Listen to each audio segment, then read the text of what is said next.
Salve, Rainha, Mãe de Misericórdia, vida, doçura, esperança nossa, salve. A vós bradamos, degradados, filhos de Eva, a vós suspirando, gemendo e chorando neste vale de lágrimas. Ea, pois, advogada nossa, esses vossos olhos misericordiosos a nós ouvei. E depois desse desterro, mostrai-nos Jesus. Bendito é o fruto do vosso ventre, ó clemente, ó piedosa, ó doce sempre Virgem Maria. Rogai por nós, Santa Mãe de Deus, para que sejamos dignos das promessas de Cristo. Nós vamos pegar o livro de Juízes, capítulo 10, versículo 6. Juízes, capítulo 10, versículo 6.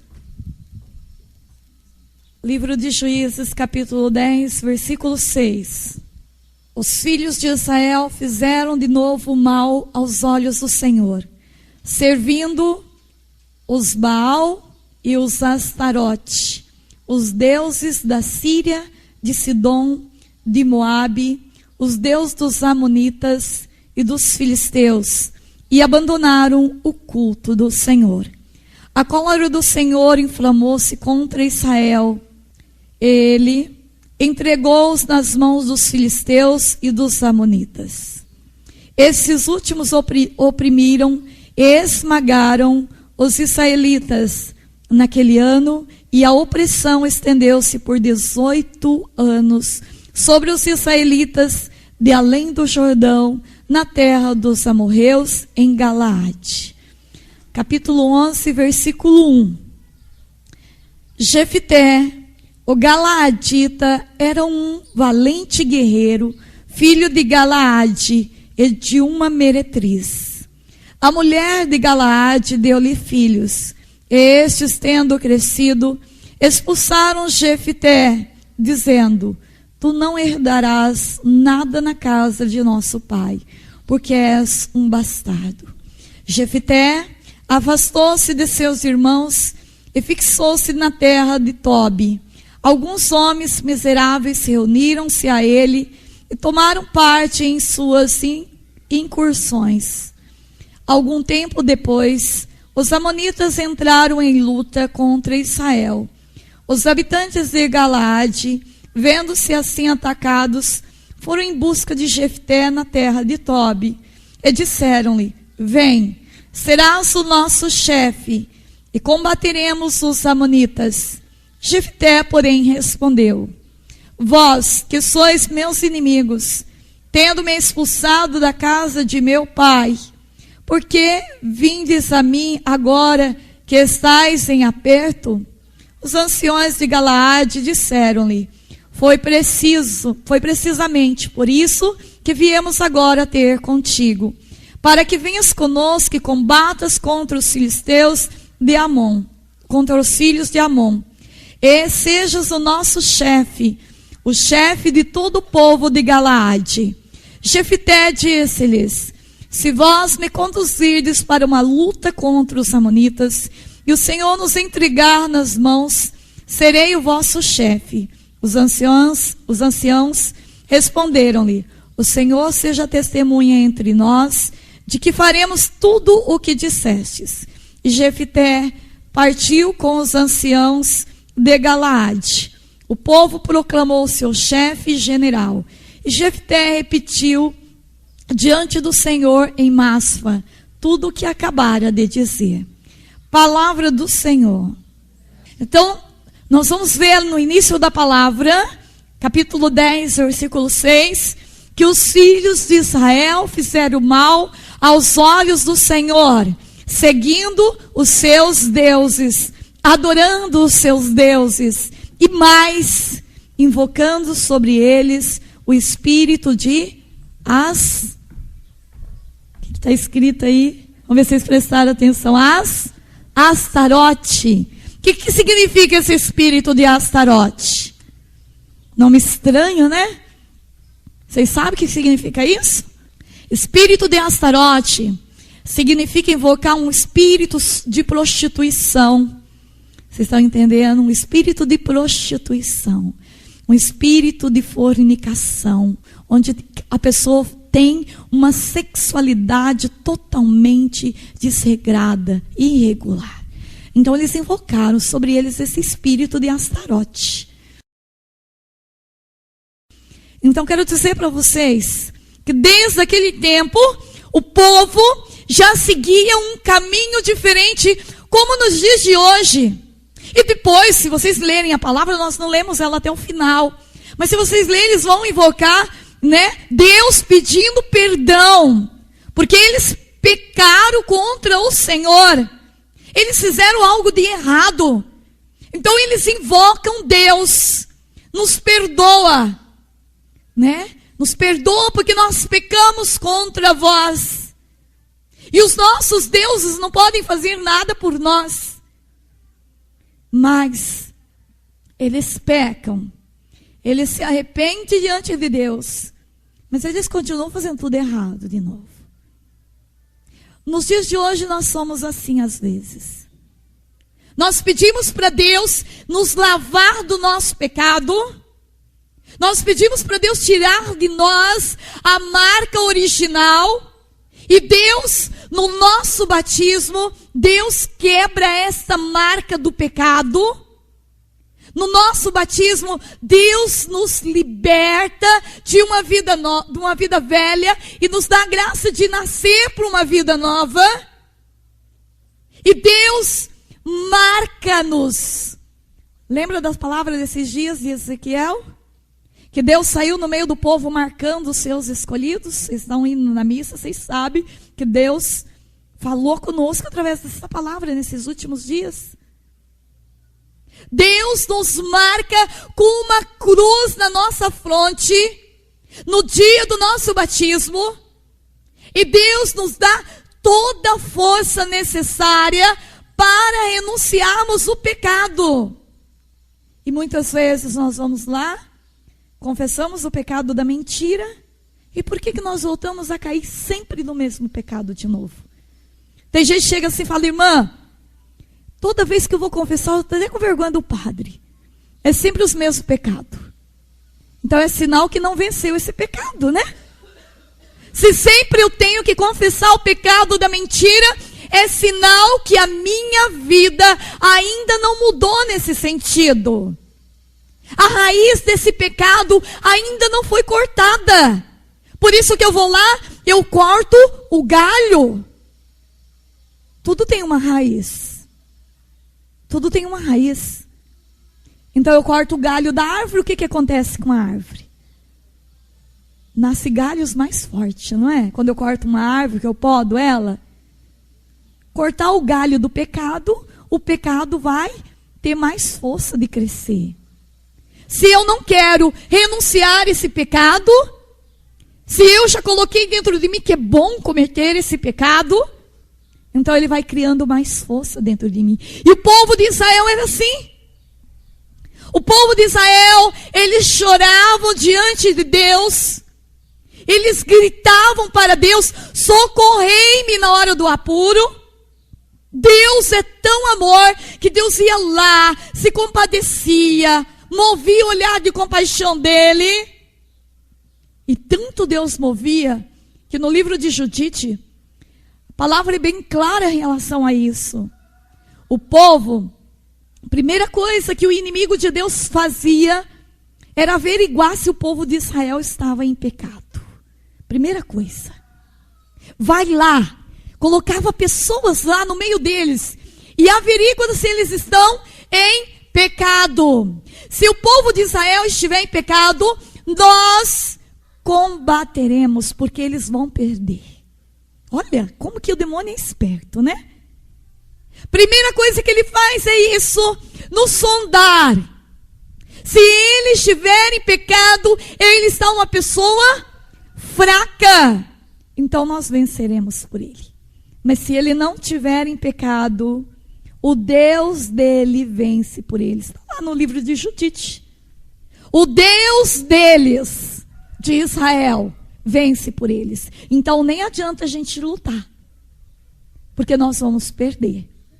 E se nós lermos o livro de 1 Macabeus, 2 Macabeus, que eu acho mais lindo, é que esses, um ia seguindo o caminho do outro. A prosperidade era em todas as famílias. Eles não faziam nada sem Deus. Tudo que eles iam fazer era Deus. E por isso as coisas davam certo. As coisas andavam. Por quê? Porque Deus estava sempre na frente. E quantas cenas a gente vai ver que o povo fala, eu não vou lutar não. Só esse pouquinho de gente para lutar lá com tantos mil homens armados, valentes. E aqueles que estavam com Deus diz, nós vamos. Porque nós não temos medo de nenhum inimigo. Porque o nosso Deus vence por nós. A gente só tem medo das batalhas quando a gente sabe que a gente não está em dia com Deus.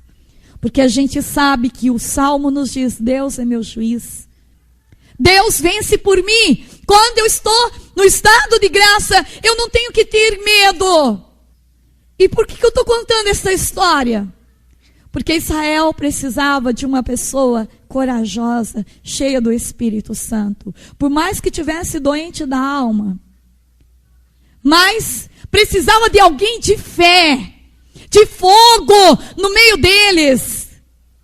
Precisava de um corajoso que gritasse, olha, vocês não têm que ter medo de nada. E esses inimigos que vocês estão vendo aí, são tudo perdedores diante do poder do meu Deus. E foram atrás de quem? Qual que era esse homem de fogo que estava no meio deles? Jefité. Jefité era este homem de fogo que queimava a presença de Deus. Porque Jefité deixou o seu Deus curar o seu coração magoado e ferido. Imagina ele convivendo com seus irmãos por parte de pai, ouvindo seus irmãos, vai embora. Você é um bastardo dentro dessa casa. Vai embora, Jefité. Nós não queremos você aqui no nosso meio, porque você é filho de uma prostituta. Sai daqui. E a palavra diz que Jefité foi embora. Jefité teve que deixar também a terra dele, e Jefité saiu, foi embora. Imagina a dor que Jefité não saiu. A única coisa que ele tinha era o pai. Os irmãos. A mãe, talvez ele nem sabia onde que andava. Com a vida que a mãe levava. Jefité, ele percebe que a segurança dele não está nem na família, nem no pai, nem nos irmãos. Jefité percebe que a segurança dele está em Deus.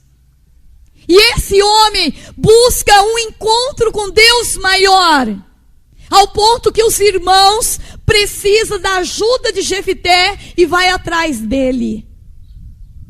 E Jefité, que estava curado, não se rende pelo orgulho. Não deixa que o orgulho, agora é minha vez de dizer não para eles. Agora sim eu vou dar o meu troco. Não. Jefité não age com coração assim. Jefité age com um coração de humildade. Jefité, ele percebe que apesar de tudo dentro dele, mora um Deus. Um Deus que grita pela salvação dos seus filhos. Jefité já passou pelo caminho da cura. Jefité precisa levar a cura. E Jefité então começa a lutar por aquele povo de Israel. Só que numa das batalhas, Jefité tem que fazer, logo na frente você vai ver, tem que fazer um voto. No capítulo 11, versículo 29, a palavra de Deus diz assim: o Espírito do Senhor desceu sobre Jefité, e ele, atravessando Galaade e Manassés, passou dali até Masfa de Galaade, de onde marchou contra os amonitas.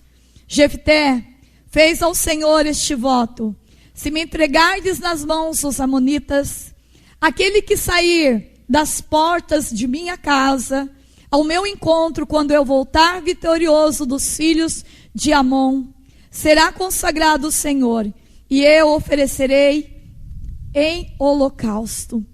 Jefité marchou contra os amonitas, e o Senhor os entregou, ele os derrotou desde Aroer até as proximidades de Menite e até Abel-Queramim, tomando-lhes 20 aldeias. E os amonitas, com esse terrível golpe, foram humilhados perante Israel. Ora, voltando Jefté para sua casa em Masfa, eis que sua filha saiu-lhe ao encontro com tamborins e danças. Era a sua única filha, porque afora ela não tinha filho nem filha. Quando a viu, rasgou as suas vestes. "Ah, minha filha", exclamou ele, "tu me acabrunhas de dor. Estás no número daqueles que causam minha infelicidade. Fiz ao Senhor um voto que não posso revogar." "Meu pai", disse ela, "se fizestes um voto ao Senhor, trata-me segundo o que prometestes. Agora que o Senhor te vingou de teus inimigos, os amonitas." Palavra do Senhor. Jefté, ele vive uma situação diferente de Abraão. Se Deus poupou o filho de Abraão, não permitindo que ele matasse o seu filho como holocausto, Deus não poupou a filha de Jefté. Veja só, duas situações bem diferentes. De repente, Jefté teve que fazer um voto, e voto naquela época não é igual hoje, que as pessoas falam: "Olha, Senhor, se você abençoar com que meu filho sare, eu nunca mais te abandono." Primeira oportunidade que o filho está curado, as pessoas nem querem saber mais de ir para a igreja, né? "Se o Senhor me devolver meu esposo, eu prometo que eu rezo um rosário todo dia de joelho." Enquanto o esposo está longe, dobra o joelho e reza, né? Quando o esposo volta, esquece de rezar até uma Ave Maria. Assim acontece em muitas vidas. E depois chora, né? Aí depois perde, não cultiva a graça, perde a graça. Aí, em vez de rezar um rosário, tem que rezar 2 rosários. Então, na vida é assim. Agora, naquela época, não. Naquela época, quando se fazia um voto, se cumpria ao pé da letra aquele voto. E este homem fez um voto. Ele disse que se ele vencesse, se os amonitas perdessem, Israel vencesse. Olha que coragem de um pai. A única filha que o pai tinha. Ele entregava sua filha como holocausto. Ele matava a filha. Gente, olha a coragem deste homem. De repente a gente olha umas situações da Bíblia e a gente fica pensando: meu Deus, mas como pode um pai fazer isso? Eu penso que só faz isso uma pessoa que entra numa intimidade profunda com Deus e enxerga o que o tem no céu. Só tem coragem de fazer o que Deus pede. Um coração curado, um coração despojado. Este homem teve coragem porque ele estava curado. Ele podia ser um homem cheio de traumas e sequelas. Não! Ele era um homem curado. Ele era um homem libertado. E dentro da igreja, nós vamos nos deparando com situações. Por exemplo, às vezes quando a gente olha para Santa Maria Gorete, né? Uma santa tão jovem. Uma menina. De repente entra um cara dentro da casa dela para tentar estrupar. Ela prefere a morte do que ser estrupada. Ela prefere segurar a virgindade dela, que ela sabia que era uma coisa preciosa para ela, do que se entregar ao pecado. Às vezes a gente não entende determinadas situações, mas por quê? O encontro com Deus nos leva a uma renúncia profunda. Olhando para Santa Maria Gorete, ela era apenas uma jovem, gente, uma adolescente, uma menina de 12, 13 anos. Olha para os teus filhos hoje nessa idade. Ainda viveu muito pouco para saber o que é bom e o que é ruim, mas ela já sabia que na vida dela o que era bom era ser de Deus. Ela prefere levar não sei quantas facadas no seu corpo do que entregar para aquele homem a virgindade dela. Porque era sagrado. Muito mais do que isso. É preferível dar o nosso corpo, renunciar às nossas vontades do mundo, do que entregar a nossa alma a Satanás. E eu só tenho força de fazer isso se eu sou uma pessoa curada. Como essa mãe educou essa filha? No amor. Porque só o amor é capaz de dar a vida por algo muito maior, por uma vida eterna. Só o amor de Deus. Por isso a educação de uma mãe é muito importante na cura de um filho. A primeira ministra de cura, de libertação, o primeiro ministro de cura e de libertação é o teu pai e tua mãe. Tanto é que quando uma mãe leva um filho para que eu reze, eu faço ela pôr a mão junto na cabeça daquela criança. E quantas mães e quantos pais no nosso meio que não reza pelos seus filhos, que não põe a mão na cabeça dos seus filhos, e vocês são ministro de cura física, cura interior. Deus lhe deu essa graça. A mãe de Santa Maria Gorete educou ela desse jeito, não dando talvez nada de material para aquela menina, mas dando de espiritual. Tanto deu que levaram às pressas depois das facadas. O povo queria matar esse rapaz, não conseguiram achar. Levaram às pressas essa menina para o hospital. E ainda no hospital, ela tinha vida. Depois de levar não sei quantas facadas, imagina, aquele coração ainda tinha força, ainda tinha vida para poder perdoar, para poder amar. Levando um padre no hospital, foi feita a cirurgia dela, tanto é que existe esta mesa de cirurgia se tornou num altar.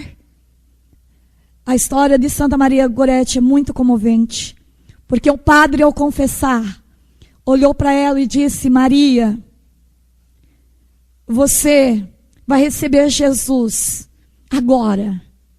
Eu preciso saber, você perdoou esse rapaz que fez isso com você? Maria olhou para aquele padre e disse a mesma coisa que Jesus disse para o ladrão: eu não só perdoo, mas eu quero que ele entre no céu. Você imagina, talvez alguém faz uma coisinha de nada por nós, e nós já queremos vingança. Nós já queremos destruir aquela pessoa. E nós esquecemos que a palavra de Deus, a única arma que vence o mal é o bem, é o amor. Não é a raiva que eu tenho, mas eu tenho que superar essa raiva. Eu tenho que superar essa mágoa. Eu tenho que superar esse meu ressentimento. Maria dá de graça a salvação para aquele homem. Aquele homem foi preso por 30 anos, foi condenado. Na prisão, ele teve um sonho com Santa Maria Gorete. E nesse sonho, Maria estava perdoando ele. E olhava para ele e dizia: você tem que se perdoar agora. Ele se converteu dentro da prisão. Ele se converteu. E ele foi tão convertido que ele ganhou 3 anos. Em vez de ficar 30 anos naquela prisão, ele ficou 27 anos. Ele saiu dali e foi trabalhar no mosteiro para o resto da sua vida. Mas antes disso, ele procurou a mãe de Santa Maria Gorete. Olha que lindo! Ele chegou diante daquela mulher já idosa. Aquela mulher podia estar cheia de mágoas, mas não. Ela não deixou que a mágoa criasse um câncer no coração dela, mas ela se libertou da mágoa como? Perdoando. Ela mesma mandou dinheiro, porque ele não tinha condição, para que ele fosse ao encontro dela. Ela amou aquele homem, ele pedindo perdão para ela, para aquela mãe. No dia da beatificação de Santa Maria Goretti, esse testemunho foi muito importante. No dia da canonização, aquela mulher já idosa ali, muito idosa, ali, com o coração curado, vendo a sua filha sendo canonizada, sendo santa, por causa do amor, por causa da bênção, do perdão que ela deu àquele rapaz.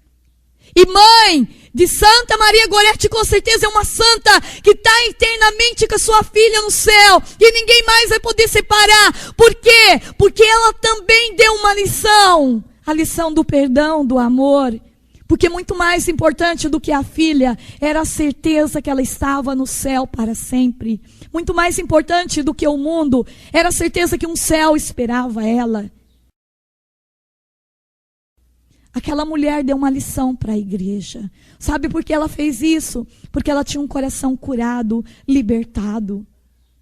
Aí, olhando agora para a história de Jefité, veja a educação que esse homem, que esse pai deu para esta filha.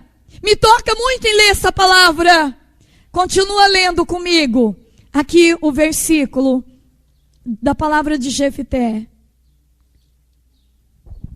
A palavra vai continuar nos dizendo o seguinte. Versículo 37. E ajuntou. Então ela disse para o pai: se tu fizestes um voto, meu pai, tu deves cumprir. Ela podia ter olhado para o pai e falar assim: pai, que amor é esse teu? De dar eu agora vai me matar. Ela podia ter odiado o pai, não podia? Não. Ela enxerga muito mais do que a salvação dela e a salvação daquele povo inteiro. Ela tinha um olhar em Deus. E por isso ela fala: pai, eu só quero te pedir uma coisa. Agora veja o que ela pede. Já juntou. Concede-me somente isto. Deixa-me que me vá sobre as colinas durante 2 meses para chorar a minha virgindade com as minhas amigas. Vai, disse-lhe ele. E deu-lhe 2 meses de liberdade. Ela foi com as suas companheiras e chorou a sua virgindade sobre as colinas. Passado o prazo, voltou para seu pai e ela cumpriu o voto que tinha feito. Ela não tinha conhecido varão. Daqui veio esse costume em Israel, que todos os anos as jovens israelitas reúnem-se para chorar durante 4 dias a filha de Jefité, o Galadita. Vocês vejam que coisa mais interessante. Pai, me dê apenas um tempo para que eu chore a dor de nunca ter me casado.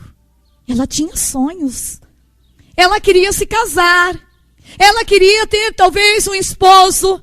Mas ela se rende. Quando a gente começa a olhar essas histórias, a gente começa a entender da onde sai tanta força.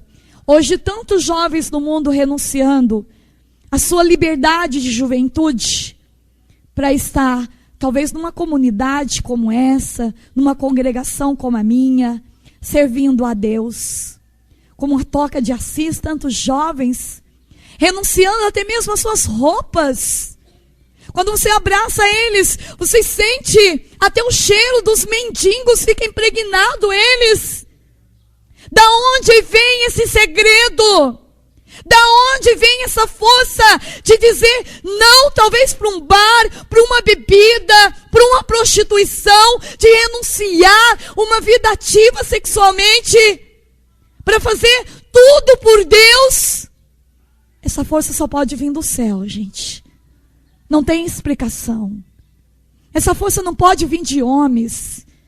Às vezes as pessoas olham para a gente consagrado e pensam que é uma vida tão fácil viver uma vida consagrada. É um desafio. E eu penso que só consegue viver essa vida quem é muito equilibrado. Porque o mundo está aí, nos criticando, nos jogando um monte de coisa. E de repente é um absurdo viver uma vida só para o Senhor. Deixa pai, deixa mãe, deixa irmãos, deixa amigo, deixa terra. Isso só faz quem é apaixonado por Jesus. Só um coração curado é capaz de buscar o bem maior. É capaz de correr atrás do tesouro inesgotável. Só um coração que se encontrou com o amor de Deus é capaz de ter uma atitude como essa de Jefité. Gente, Jefité deu até a sua própria filha para resgatar um povo. Quantos jovens hoje têm dado a sua juventude para o Senhor, para resgatar almas e mais almas para Deus? E às vezes eu não tenho coragem de dar para Deus a minha televisão, aqueles programas mais depravados do mundo. Eu não tenho coragem de dar para Deus a minha novela para rezar um rosário junto com a minha família. Eu não tenho. Às vezes eu não tenho coragem de dar para Deus o meu vício do chocolate. Eu não tenho coragem de dar para Deus o meu vício da Coca-Cola e assim vai indo. Porque me custa tanto. Se a gente lê Macabeus, nós vamos se deparar com uma mãe que deu 7 filhos para o Senhor, para não se render ao pecado. A mãe disse: filho, eles vão te matar, mas diga não para o pecado. Foi essa a educação que a mãe deu para o filho, e foi matando um por um. Quando chegou no caçula, a mãe disse: até você, diga não para o pecado. Eu prefiro perder os 7 filhos para os homens, para o mundo, do que perder 7 filhos para Deus. E por último, ela prega com a sua vida. Ela dá o exemplo. Por último, essa mãe também é sacrificada. O amor de Deus é exigente por nós. O amor de Deus hoje, talvez não vai pedir o que pediu para Jefité. Talvez não vai pedir o que pediu para Abraão. Deus hoje sabe do que nós temos possibilidade de dar a Ele. Talvez Deus vai pedir o nosso pecado, que para Deus é muito mais importante hoje. A única coisa que Deus quer é o meu pecado. E para eu trilhar esse caminho de cura e de libertação, um dos passos importantíssimos é o sacramento da confissão e da reconciliação. Pessoas que não se confessam, pessoas que não se humilham diante de Jesus através do sacerdote, são pessoas muito doentes, até mesmo fisicamente. Porque o sacramento da confissão é um dos sacramentos, é o único sacramento que abre caminho para a cura interior, para a cura e libertação. Eu trabalho nesse campo já faz muitos anos de cura interior. Eu sou muito apaixonada por essa via, por esse ministério. Porque eu vejo quanto que a cura interior resolve o problema de saúde das pessoas fisicamente. Pessoas doentes da alma é pessoas doentes do corpo. Pessoas que às vezes têm um trauma de um medo, ela tem uma doença física, uma insônia, um problema de bronquite e assim vai indo.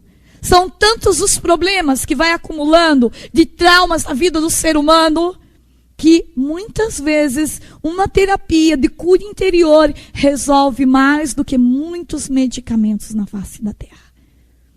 E muitas pessoas estão assim, por falta de amor, por falta de escuta. Hoje já não se tem mais tempo de se conversar dentro de casa. As nossas casas hoje é uma confusão tão grande que às vezes a gente percebe que tem uma televisão no quarto, uma na cozinha, uma na sala, só não tem na despensa porque tem alimento, porque senão tinha uma na despensa também. É rádio, cada um está criando o seu individualismo. Antigamente era uma televisão para a família inteira, pelo menos a família inteira sentava ali para ver o jogo ou qualquer coisa junto. Hoje não, cada um quer ver o seu programa. E o inimigo está entrando assim, dentro das famílias. Hoje já não se conhece mais as histórias do seu passado, do seu antepassado. Antigamente as pessoas mais velhas aqui, há de convir comigo. Antigamente os nossos avós sentavam para contar história para nós.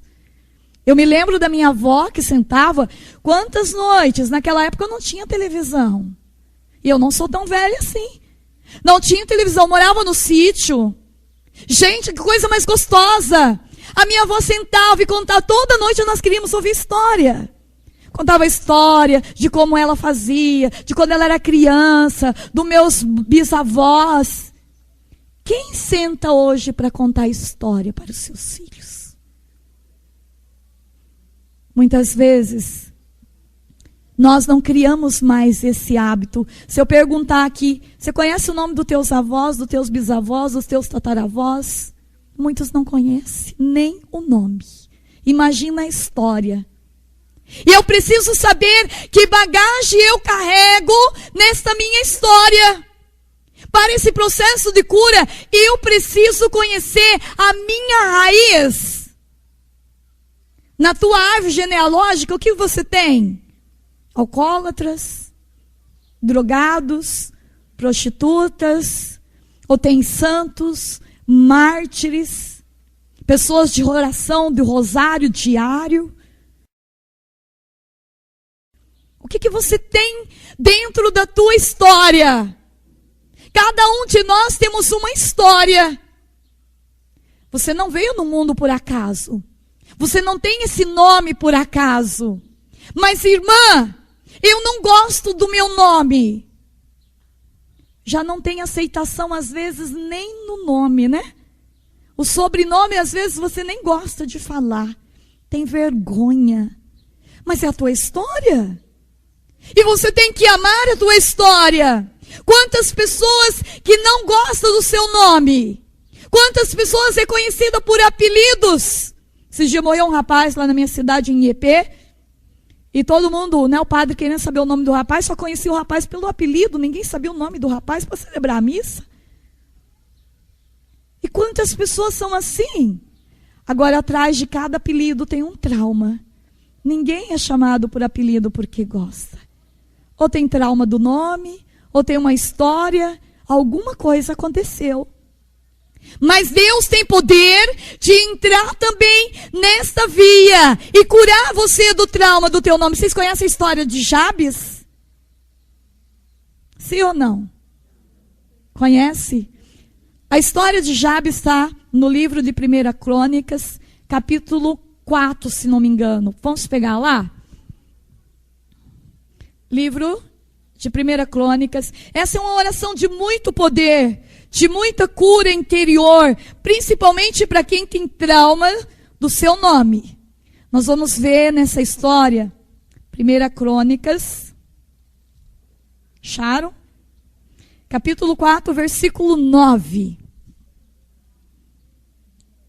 A história de Jabes. Se vocês lerem Crônicas, vocês vão ver que Deus, no primeiro capítulo, está falando só sobre genealogia. Porque será que Deus cuidou? Às vezes a gente começa a ler essas genealogias. É tão chato, né? Ficar lendo esse monte de nome que a gente não entende. Mas é importante.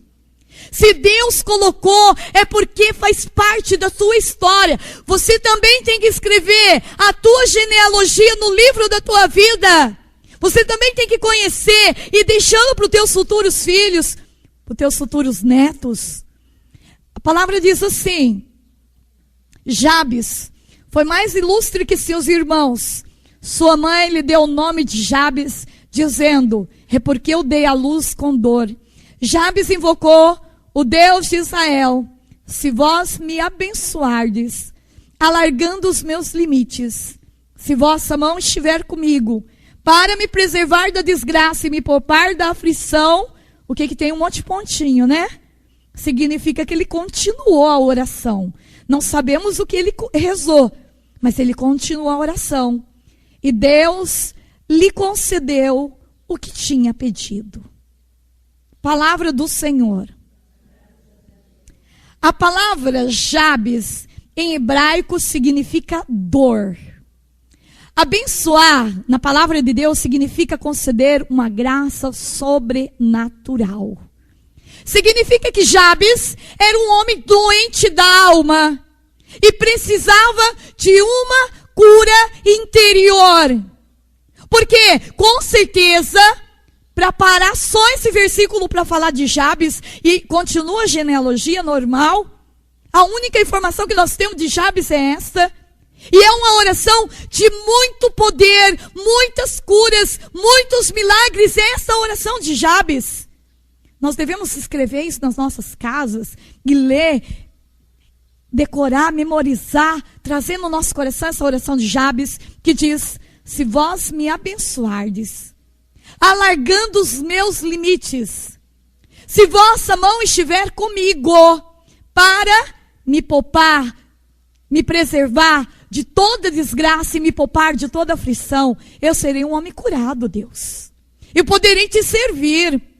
Eu poderei ser diferente no meio da sociedade, do meio que eu vivo. Jabes clamou pela cura dele. Clamou a libertação daquele nome, porque aquele nome significava dor. Aquele nome significava uma coisa negativa. Talvez o teu nome tenha um significado negativo. Talvez você não goste do teu nome, mas eu quero dizer para você, Deus tem poder de curar o teu nome. Deus tem poder de libertar você dessa raiz. Talvez você carrega uma raiz de improsperidade em todos os sentidos. Mas o teu Deus, que é o Deus do impossível, tem poder de arrancar dessa história algo de muito bom. Eu quero dizer para você que Deus curou Jabes. Deus escutou a oração de Jabes, não é isso que está dizendo aí? Deus escutou. Porque Jabes queria uma cura. Quando eu quero a cura, Deus vem ao encontro da minha miséria e Deus cura. O livro de Isaías vem dizer que nós devemos alargar as nossas tendas. Nós nos limitamos nas coisas. Nós não temos alargado as nossas tendas, as nossas estacas. Nós construímos às vezes uma casinha assim e nós queremos só aquilo dali. Você experimentou de Deus, tá bom, tá muito bom, mas tem que ir em busca de mais. Você recebeu uma cura, tá ótimo, mas tem que ser curado mais. Você fez uma hora de adoração ao Santíssimo, tá maravilhoso, mas adore mais. O que Jabes pediu é uma oração de audácia no espírito. Alargai os meus limites. Alargai as minhas tendas. Alargai. Santa Teresinha um dia escreveu uma carta para o sacerdote. E ela disse para o sacerdote, com toda a audácia do coração dela: alarga tuas tendas. E ela deu exatamente essa palavra de Isaías. Vamos pegar ela? Essa palavra de Isaías foi exatamente esta palavra que ela deu. Isaías, vamos achar aqui. Quem souber, quiser falar. Você sabe onde está essa palavra? 54. 54, versículo 2. Amplia o espaço da tua tenda. Desdobra sem constrangimento as telas que te abrigam, alonga tuas cordas, consolida tuas estacas. Isaías 54, versículo 2. E Jabes faz a mesma coisa. Senhor, alarga os meus limites. Eu percebo que hoje, no mundo, muitas pessoas não têm clamado por isso. Os teus sonhos têm se alargado nas mãos de Deus? A tua experiência pessoal de oração tem se alargado nas mãos do Senhor? A tua experiência com a palavra de Deus tem se alargado? As pessoas têm deixado de sonhar. As pessoas já acham que o sonho dela é muito grande para Deus realizar. Nós temos que sonhar. Sonhar muito. Porque alargar os limites, alargar as minhas tendas é sonhar. Padre Wilton diz para nós da Copiosa Redenção, e ela até escreveu várias páginas só com esse versículo de ampliar as tendas. E ele disse: eu quero que vocês ampliem as tendas de vocês. Eu quero que vocês sonhem mais. Que vocês não deixem morrer dentro de vocês o sonho. Quantas pessoas já não sonham mais? Quantas meninas que já não sonham mais com um homem santo? No mundo, hoje, do jeito que anda, né, a gente conversa com a jovem: irmã, está muito difícil arrumar um homem santo. Mas Deus é o Senhor. E eu posso dizer para você que tem muitos homens santos, sim. Tem muitos homens castros, sim. Falta sonhar. E o que o inimigo quer é isso: é arrancar de nós nosso sonho. E o sonho maior que o demônio quer arrancar é o sonho de você habitar no céu. É o sonho de você ganhar salvação. É o sonho de você ser santo e levar muitos com você. Isso é a arma predileta de Satanás. Rezar demais, você vai ficar louco. Para que ficar aí na igreja todo dia? E na missa todo dia? Isso é um exagero. Vai no domingo, tá bom demais. Vocês já viram algum santo louco? Vocês já viram algum santo desequilibrado por rezar muito, fazer jejum? Eu nunca vi. Todas as pessoas que procuram psicólogo, psiquiatra, são pessoas longe de Deus. Porque as pessoas que mais rezam, eu tenho sentido isso. As pessoas que mais buscam Deus são as pessoas mais equilibradas da face da terra. Mais equilibrada. Você pode ver que pode vir o temporal, como diz, né, a Madre Paulina, mesmo que vem ventos contrários, eu sei que a minha fé está em Deus. Aquela pessoa que tem equilíbrio diante de uma morte, que sabe que era vontade de Deus, sofre, chora, mas não perde o seu equilíbrio. Pessoas que realmente sabem, por mais que está passando por um momento difícil, mas não deixa ir buscar outros ídolos, não se deixa levar por ventos contrários, até mesmo de buscar uma solução fácil em espiritismo, em umbanda, em outras falsas religiões. São pessoas que sofrem, mas continuam de pé, como Maria ao lado da cruz. Eu tenho descoberto que quanto mais buscam-se Deus, mais equilíbrio e mais feliz é. A coisa que eu acho mais lindo é ver uma pessoa que você vê que na casa dela está tudo dando errado, mas ela está ali, com o terço dela na mão. Olha, irmã, eu não deixo meu Deus por nada. Nada vai me tirar da missa, nada vai me tirar dos sacramentos, porque eu sei que pela minha oração, um dia Deus vai fazer com que minha família seja uma família que serve o Senhor. Que eu possa proclamar aquele versículo: eu e minha casa serviremos ao Senhor Jesus. Eu não posso desanimar, as provações virão, mas a palavra de Deus não me garante que quem coloca-se no caminho do Senhor prepare sua alma para a provação, pois é pelo fogo que se experimenta o ouro e a prata. Às vezes as pessoas começam a caminhar com Deus como vai acontecer uma coisa mágica, né? Tudo vai melhorar. Tem gente que a gente começa a acompanhar e fala: irmã, depois que eu comecei a caminhar com Deus, tudo piorou. Que bom, né? Porque uma casa para pôr em ordem, ela tem que ser desorganizada inteirinha. Não é? Tem que tirar a cadeira do lugar para tirar a sujeira dos cantos. É assim. Porque agora, quem vai pôr em ordem a tua casa é Deus. Mas você não pode desanimar. É só o início que acontece todos esses momentos difíceis. Depois vai ficando melhor. As provações vêm. As purificações vêm. Mas depois que a gente vai aprendendo a como lidar com elas, é até gostoso. Porque a gente sabe que está sendo purificado essa alma, para que eu não tenha que ficar lá no purgatório para ser purificada. Eu já começo a entender que o sofrimento é uma via riquíssima, que me leva a experimentar o consolo de Deus. O sofrimento me leva a experimentar o amor de Deus. Qual é a hora que você mais experimenta o colo de Deus?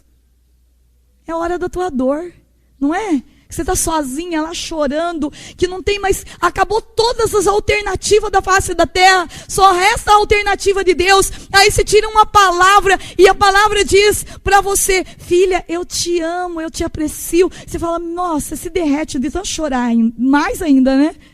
Porque Deus convence o nosso coração, né? Aí você chora mais ainda. Porque é assim, na hora que a gente mais está sofrendo, se uma pessoa falar uma coisa, um elogio para nós, a gente já vê como mão de Deus. E muitas pessoas ainda não entenderam que esta via é uma via profunda de cura. Também a via do sofrimento. Porque no sofrimento eu descubro quem eu sou. É no sofrimento que eu sou treinada a paciência, né? No sofrimento eu tenho que treinar a paciência dentro de mim. A espera. Os Salmos diz que oração é uma espera. Oração é uma espera, gente. E que coisa boa, né? Esperar que Deus vai fazer algo por nós. E Ele sempre faz. Para que eu tenha essas atitudes de santidade, eu tenho então que entender que caminhar com Deus é um caminho exigente. E eu não posso preparar vocês por uma via fácil, porque a via da cura interior é uma via dolorosa, é uma via sacra na verdade, porque eu tenho que me encontrar com as minhas feridas, com os meus traumas. De repente a vida inteira eu construí que eu sou uma pessoa, nossa, alegre, feliz, e a cura interior me leva a ver que dentro de mim existe uma criança muito triste, muito quieta, e daí? É uma dor. Entrar dentro de mim é uma dor. Por isso que tem aquele livro do Anselmo Green, O Céu Inicia Dentro de Você. O céu começa dentro de você. Porque na medida que você olha para dentro de você, do teu interior, que você vai descobrindo quantas muralhas existem, quantos castelos têm que ser destruídos, você começa a perceber que você é um homem e uma mulher que depende totalmente de Deus. Que Deus precisa construir dentro do teu interior uma vida nova. Que Deus precisa curar os teus traumas. E todos nós temos traumas. Quanto mais a gente caminha com Deus, mais a gente caminha na luz, mais a gente enxerga aonde estão nossas raízes. Por isso, nesse período do almoço, eu quero que você escreva a tua genealogia.